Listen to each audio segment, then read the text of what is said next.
Halo, jumpa lagi di CFA Channel, saluran YouTube nomor 1 auditor internal pemerintah Indonesia. Pada video kali ini saya akan mereview pelaksanaan diklat pengawasan intern berbasis resiko yang saya ikuti pada tanggal 15 sampai 19 November 2021 bertempat di The Alana Hotel and Conference Center Yogyakarta.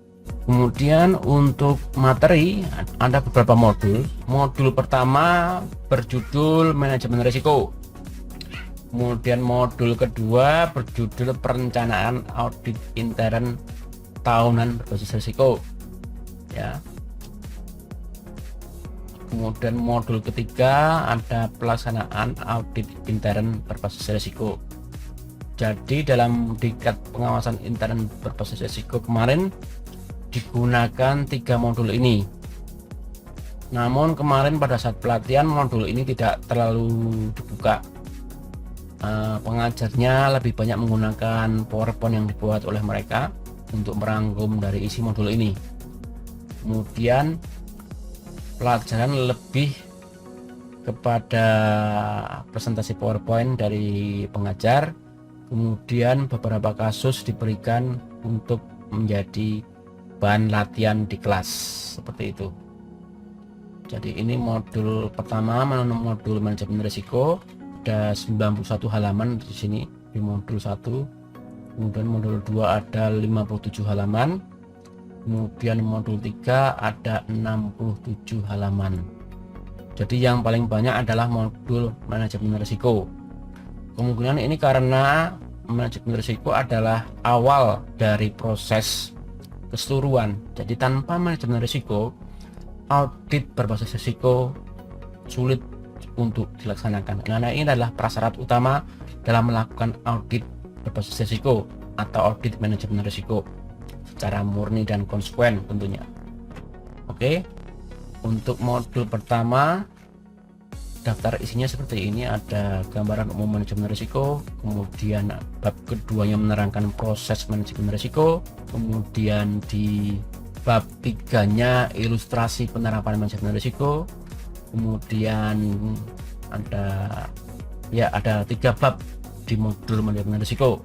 Pertama gambaran umumnya, kemudian prosesnya diterangkan, kemudian ada ilustrasi penerapannya.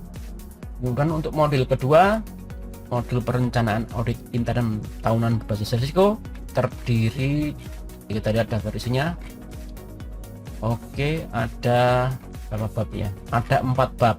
Bab pertama menjelaskan tentang audit intern dan peran auditor intern. Kemudian bab kedua berisi perencanaan audit intern tahunan berbasis risiko. Kemudian bab ketiga tahapan perencanaan audit intern tahunan berbasis risiko, dan bab 4 implementasi perencanaan audit intern tahunan berbasis risiko. Jadi ada 4 bab yang dipelajari di modul yang kedua. Untuk modul yang ketiga, kita lihat daftar isinya. Modul yang ketiga ada 4 bab juga. Yang bab pertama mempelajari penilaian kematangan manajemen risiko. Kemudian bab kedua ada tahap perencanaan audit. Kemudian bab keempat tahap pelaporan hasil audit. Jadi 3 modul ini digunakan untuk mengikuti diklat ini selama 5 hari.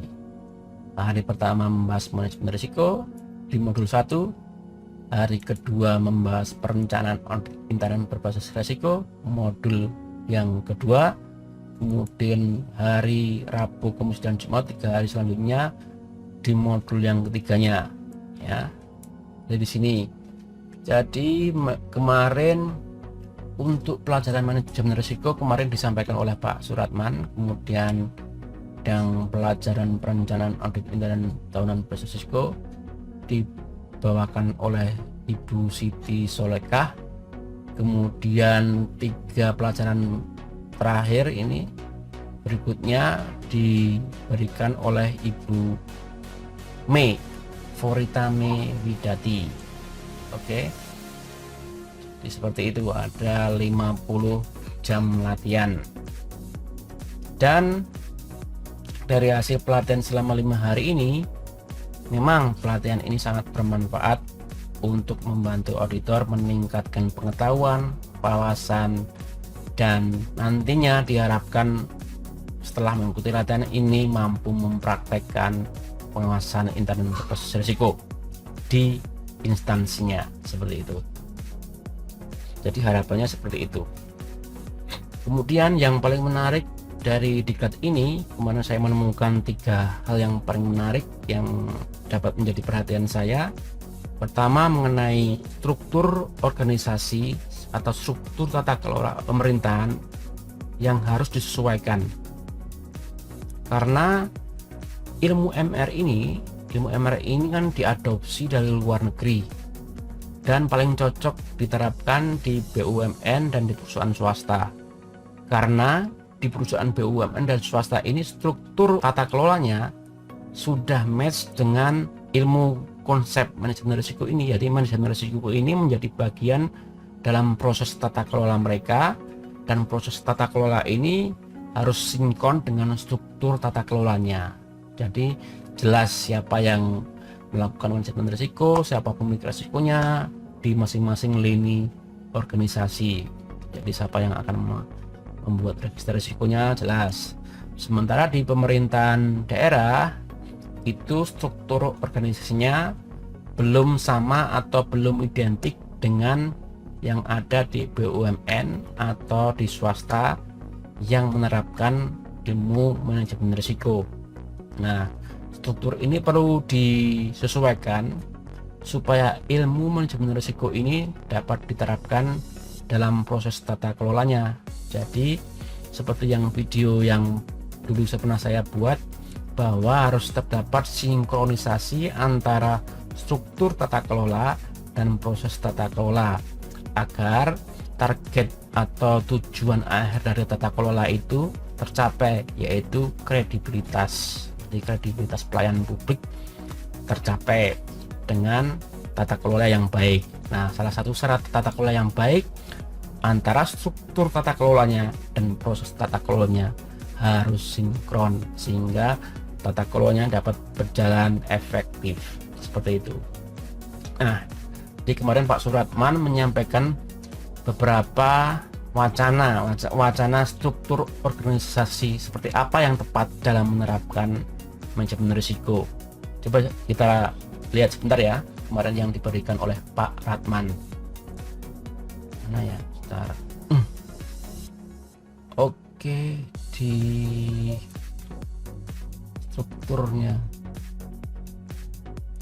Nah, yang ini kemarin Pak Suratman memberikan wacana struktur pengelolaan risiko pemerintahan provinsi, ada di pemerintahan provinsi dan pemerintahan kabupaten kota. Nah, ini contoh untuk pemerintahan provinsi ya di sini ya.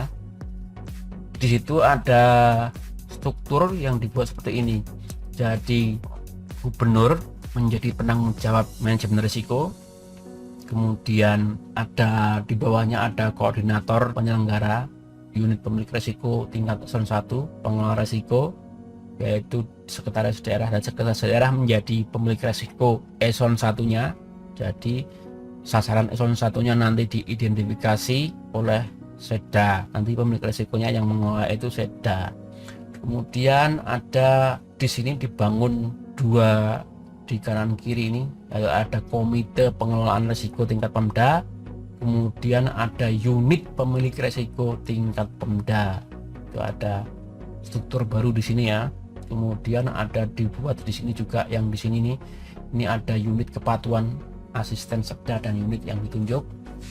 Kemudian ada penanggung jawab pengawasan unit pemilik risiko tingkat eselon 2, yaitu inspektur daerah. Jadi eselon 2-nya yang bertanggung jawab pengawasan adalah inspektur. Ya, kemudian di bawahnya ada unit pemilik risiko tingkat eselon 3 dan 4, yaitu Kabak dan Subak. Di sekwan ada sekretaris dan bagian dan Subak, hal seperti ini. Jadi ini hanya struktur pemilik risikonya ya. Sebenarnya sudah jelas sebenarnya. Yang saya harapkan itu struktur, yang saya maksud adalah struktur beberapa tata kelola yang seperti di BUMN. Jadi ada komite audit, ada board gitu lah ya. Jadi kalau di pemerintahan daerah itu konversinya seperti apa? Kalau mengkonversi dari BUMN, apakah komite audit itu apa lembaga tersendiri, ataukah seperti di Amerika yang GAO itu kan inspektoratnya kan bertanggung jawab pada DPR, ya kan? Tidak bertanggung jawab pada presiden, tapi bertanggung jawab pada DPR. Pelaporannya juga pada DPR, yang di GAO, Government Accountable Office, jadi yang di Amerika. Nah, untuk di Indonesia itu seperti apa dari penerapannya, sehingga nanti ini jelas pengelolaan resiko, manajemen resiko ini jelas di tingkat Pemdanya, ini jelas siapa yang mengelola, siapa yang ini ya. Dan ini ada yang ini ada di provinsi, kemudian yang satu lagi di kabupaten. Jadi yang disampaikan itu ada yang paling perlu digarisbawahi adalah ini, ada komite pengelolaan risiko dan unit pemilik risiko tingkat pemerintah. Jadi ada pembagian pemilik risiko. Maksudnya dari Pak Ratman kemarin ini hanya pembagian siapa pemilik risikonya di struktur itu. Nah, sudah jelas sih. Kalau enggak, yang saya maksud itu yang mengelola itu loh, yang istilahnya bukan pemilik risikonya, tapi siapa yang akan nanti mengidentifikasi risiko di tingkat Pemda itu siapa, terus pelaporannya nanti gimana, pelaporan risiko di eselon 4 itu yang dilaporkan kemana, yang eselon 3 dilaporkan kemana, yang eselon 2 dilaporkan kemana, yang Pemda dilaporkan kemana. Kemudian apakah proses manajemen risikonya tadi dari struktur tata kelolanya, kemudian dari proses tata kelolanya apakah nanti prosesnya terpisah kan, jadi seperti ini. Jadi prosesnya itu apakah nanti ada kemarin ada juga kok di proses antara manajemen kinerja dan manajemen risiko. Nah ini kemarin dibuat time frame seperti ini. Jadi proses pengelolaan risiko itu paralel dengan proses perencanaan pembangunan. Jadi ketika RPJMN di sini dan RPJMD dan Renstra SKPD dibuat bersamaan dengan proses ini. Jadi ada strukturnya kan ini, nanti ada struktur komite pengelolaan risiko di sini. Komite pengelolaan risiko, ketika setelah ada Renstra dibuat, maka komite akan memberikan arahan dan kebijakan MR 5 tahunan dan tahunan, hubungannya dengan Renstra dan Renja. Kemudian unit pemilik risiko Pemda akan menilai risiko strategik Pemda ketika RPJMD dan Renstra ini keluar. Jadi ketika RPJMD dan Renstra keluar, maka komite pengelolaan risiko memberikan arahan dan kebijakan MR 5 tahunan. Kemudian unit pemilik risiko Pemda mulai melakukan penilaian risiko strategik Pemda. Kemudian yang unit pemilik risiko eselon 1, 2, dan 3, dan 4 kemudian melakukan penilaian risiko strategik OPD. Jadi di sini proses penilaian risiko OPD itu dilakukan ketika RPJMD dan Renstra terbit. Jadi begitu RPJMD terbit, dibuat penilaian risikonya di tingkat Pemda. Kemudian jika Renstra SKPD terbit, maka dilakukan penilaian risiko di tingkat perangkat daerah, seperti itu. Kemudian ada unit kepatuhan di sini akan memantau proses pengelolaan risiko. Kemudian untuk penanggung jawab pengelolaan APIP nanti fungsinya hanya menyusun PKPT berbasis risiko. Jadi fungsi yang di sini inspektorat di sini hanya dalam proses manajemen risiko, salah satunya adalah berfungsi penyusunan PKPT berbasis risiko. Tapi PKPT berbasis risiko ini dibuat setelah Perda APBD disahkan di sini di bulan Oktober di sini ya. Kemudian inspektorat akan menilai PKPT-nya sesuai penilaian risiko operasional OPD dan penilaian risiko strategik OPD. Jadi proses manajemen risiko setelah dibuat di berbagai lini organisasi di eselon 1, 2, 3, dan 4 semua telah dinilai risikonya, baik risiko strategik maupun risiko operasional. Itu kira-kira dari bulan Januari sampai September. Jadi proses penilaian risikonya itu dari bulan Januari sampai September, seiring dengan proses perencanaan dan penganggaran di sini ya. Jadi proses penilaian risiko strategik OPD dibuat ketika RPJMD dan registrasi OPD selesai dibuat. Kemudian penilaian risiko operasional OPD yang di sini dibuat setiap OPD selesai menyusun RKA. Dasar penilaian risiko operasional OPD adalah RKA-nya. Jadi begitu ada RKA, kita nilai risiko di level operasionalnya, yaitu di level eselon 3 dan 4, yaitu di kabit-kabit dan kasih-kasih. Jadi dasarnya yaitu RKA, karena di situ levelnya di level program, kegiatan dan subkegiatan. Yang terlibat hanya kabit dan kasih di tingkat operasional, seperti itu. Tadi setelah risiko strategik dinilai, kemudian risiko operasional dinilai, baru inspektorat selaku APIP dapat menyusun PKPT berbasis risiko kira-kira di bulan Oktober ketika Perda APBD selesai ditok. Jadi ketika Perda APBD selesai ditok, PKPT berbasis risiko juga telah selesai dibuat ya. Jadi ini adalah time frame-nya, jadi bersamaan dengan itu. Mau cuma seperti ini, apakah proses ini dilakukan secara terpisah atau secara integral?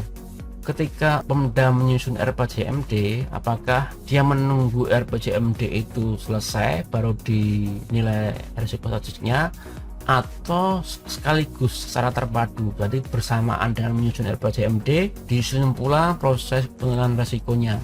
Karena RPJMD itu biasanya juga telah mempertimbangkan analisis-analisis terkait risiko. Selama ini yang dikenal untuk membuat RPJMD itu adalah analisis SWOT, strength, weakness, threat, dan opportunity.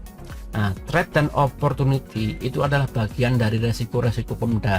Di threat itu resiko negatif, sementara opportunity itu resiko positif.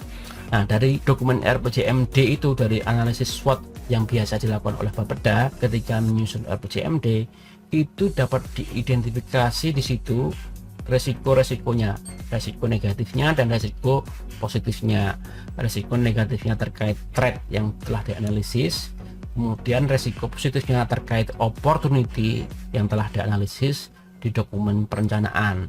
Biasanya sudah ada di dokumen perencanaan itu. Maka penilaian risiko Pemda itu akan selalu terkait dengan dokumen perencanaannya, yaitu RPJMD di ranah Pemda dan Renstra di ranah perangkat daerah untuk penilaian risiko strategik. Kemudian untuk penilaian risiko operasional nanti akan dasarnya adalah dokumen RKA, di perencanaan RKA. Jadi proses penilaian risiko itu dilakukan bersamaan dengan proses perencanaan. Jadi selama proses perencanaan ini, nah itu berbarengan dengan proses penilaian risiko, seperti itu. Jadi proses perencanaan berbasis risiko, jadi malah jadi seperti itu. Proses perencanaan pembangunan berbasis resiko. Nah, dari itu. Jadi sebaiknya dilakukan bersamaan, kalau tidak nanti capek dan menghabiskan tenaga dan pikiran yang sangat besar sekali. Karena ini membutuhkan pemikiran-pemikiran yang sangat besar dan jelimet sekali. Oke, jadi ini adalah membicarakan keterkaitan pengelolaan risiko dengan manajemen pemerintah daerah. Ini hal yang paling pentingnya dari di sini yang kemarin saya dapatkan. Kemudian hal yang kedua yang belum menjadi perhatian kemarin adalah ternyata antara register risiko dan atribut temuan audit itu memiliki keterkaitan yang saling melengkapi. Jadi begini, dalam register risiko itu ada pernyataan risiko, dan pernyataan risiko itu biasanya terdiri dari pernyataan sebab, pernyataan risiko, dan dampak atau akibat. Nah, ternyata ketika auditor melaksanakan pengawasan atau audit, setelah auditor memperoleh temuan dalam membuat laporan audit, di dalam laporan audit itu ada susunan struktur pembuatan laporan, istilahnya atribut untuk menyusun temuan tadi, yaitu terdiri dari kondisi, kriteria, sebab, akibat, dan rekomendasi. Nah, ternyata setelah mengikuti tingkat kemarin, antara laporan dan register risiko ini saling melengkapi ternyata. Jadi ketika ada temuan, kondisi temuannya itulah yang dimaksud kejadian resikonya. Jadi ada resiko di register resiko, kemudian ada temuan di proses auditnya. Nah, kondisi temuan itulah keterjadian resikonya. Jadi ada resiko yang terjadi yang bisa dilingkan di sini. Jadi yang dimaksud resiko di register resiko itu adalah resiko dalam kondisi temuan audit, seperti itu. Kemudian dalam register resiko ada pernyataan sebab. Nah, pernyataan sebab ini juga akan menjadi atribut sebab di laporan, seperti itu. Kemudian akibatnya pun juga, jadi akibatnya yang di laporan audit itu pasti berkaitan dengan dampak atau akibat yang ada di register resiko. Jadi seperti itu. Jadi ternyata temuan kita itu nanti, temuan-temuan audit itu, atribut-atributnya itu akan melengkapi atau memperbarui register resiko dari perangkat daerah. Jadi ketika ada temuan baru, maka akan teridentifikasi resiko baru, dan resiko baru dalam temuan itu nanti akan dimasukkan ke register resiko sebagai resiko baru. Kemudian sebab-sebabnya dalam temuan audit tadi, sebabnya akan menjadi unsur sebab di register resiko. Demikian juga akibatnya juga menjadi unsur penyataan dampak di register resiko. Nah, kemudian rekomendasinya itu kalau kita sudah menggunakan pengawasan intern berbasis resiko, manajemen resiko, maka rekomendasi audit internal itu sebagian besar itu adalah perbaikan pengendalian. Makanya nanti rekomendasinya ini akan melengkapi RTP dalam register resiko tadi. Jadi semua rekomendasi yang diberikan oleh auditor itu ada rekomendasi pengendalian baru untuk memperkuat supaya resiko yang telah teridentifikasi tadi tidak terjadi. Jadi kita fungsi audit internal tadi tercapai. Fungsi audit internal adalah memastikan bahwa pengendalian ini telah dilakukan. Jadi istilahnya memadai. Nah, kalau tidak memadai jadi temuannya, maka temuannya itu merekomendasikan memperkuat pengendalian intern dalam bentuk yang spesifik. Jadi ketika merekomendasikan perbaikan pengendalian, kita perlu tahu di aspek mana pengendaliannya, tidak cuma membuat surat perintah atau surat pernyataan untuk memperkuat pengendalian intern, tapi nggak tahu di mana pengendalian intern yang harus diperkuat. Jadi temuannya itu nanti tindak lanjutnya tidak cuma hanya administratif belaka, tapi ada real action, ada tindakan nyata, tindakan pengendalian yang nyata yang dilakukan oleh perangkat daerah atau auditi yang telah ada temuan tadi. Jadi seperti itu. Jadi ada mekanisme continuous improvement di sini antara proses audit dan manajemen risiko. Proses audit nanti akan memperbarui register risiko. Jadi nanti akan terdapat mekanisme continuous improvement. Makanya proses MR dan audit ini nanti lama-kelamaan akan memperbaiki proses tata kelola organisasinya. Jadi semakin hari akan semakin baik dan semakin baik karena ada peningkatan pengendalian. Jadi pengendaliannya semakin memadai terkait resiko-resiko yang ditemukan tadi. Jadi temuan-temuan auditor itu adalah temuan-temuan mengenai keterjadian risiko dalam register risiko sebenarnya. Jadi seperti itu. Jadi ada kaitan antara register risiko dan laporan audit, terutama atribut-atributnya. Kemudian hal yang ketiga terkait tadi monef tindak lanjut dari rekomendasi tadi. Jadi tindak lanjut rekomendasi itu tidak hanya bersifat administratif, seperti ada temuan kelemahan pengendalian, rencana tindak lanjutnya cuma membuat surat peringatan untuk memperkuat pengendalian. Begitu sudah dibuat administrasinya, ditandatangan, dikirim, sudah selesai tindak lanjutnya. Nah, itu tidak maksimal. Auditor internal itu tidak mengawasi administrasinya, tapi mengawasi atau memantau tindakan pengendaliannya apakah sudah dilaksanakan. Nah, itu pemantauan tindak lanjut itu apakah telah dilaksanakan oleh auditi itu dipantau ketika pelaksanaan audit selanjutnya. Jadi dalam laporan audit selanjutnya akan selalu ada penjelasan tindak lanjut periode sebelumnya. Nah, itu tindak lanjut periode sebelumnya di dalam laporan audit itu akan ditulis tindakan nyata apa yang telah dibuat dari rekomendasi yang telah lalu, apakah benar-benar dilaksanakan atau tidak. Jadi monitoring tindak lanjutnya tidak hanya sebatas dokumen administratif yang begitu sudah ditulis selesai.